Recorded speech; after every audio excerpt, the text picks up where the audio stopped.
What if I told you these systems were never meant to protect you? A lot of people believe that immigrants that come to the US undocumented automatically makes them criminals. Entering a country without proper documentation isn't a criminal act. It is a civil violation. Now, just because something is illegal, does that make it unethical?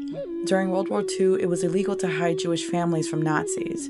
If you were caught, you could be executed. But was it unethical to protect them? No. Before Menendez versus Westminster in California, Black and brown children weren't allowed to attend schools with white kids. Our schools were designed to teach us how to cook, clean, how to serve, not how to lead or how to thrive. Because legally, that's where they wanted to keep us. But was segregation ethical?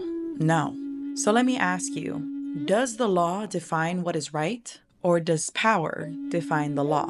Let's talk about the 13th Amendment. They tell you slavery was abolished, but that's not the whole truth.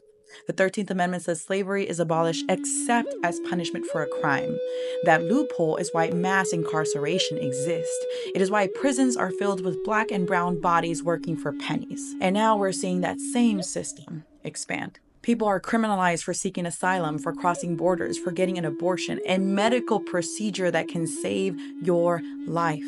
There are current discussions about life sentences and even death penalties for people whose only, quote, crime was trying to exist and to live, to have freedom. And the people pushing for this, many of them call themselves pro-life. But let's be real. This was never about life. Being pro-life would mean caring about all people, about making sure children are fed, housed, protected, and remaining with their families after they are born. Make no mistake, this is about power, control, and privilege. Now, I know many of us are angry and confused as to why Black and Latino people voted for Trump, but let's be honest. Colonization has always been about controlling the way that we think. We are purposely not taught our own history because of this, and now they want to eradicate even more.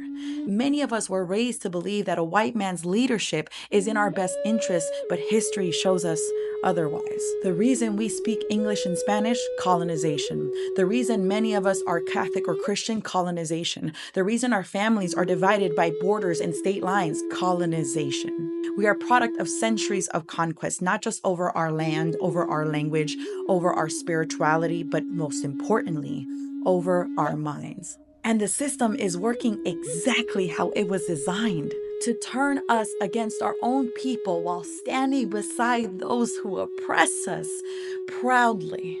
So I urge and challenge you, learn your history. Ask yourself, who taught me to believe what I believe and why? Because once you start questioning the system, you'll realize the real crime has never been immigration. The real crime has been control.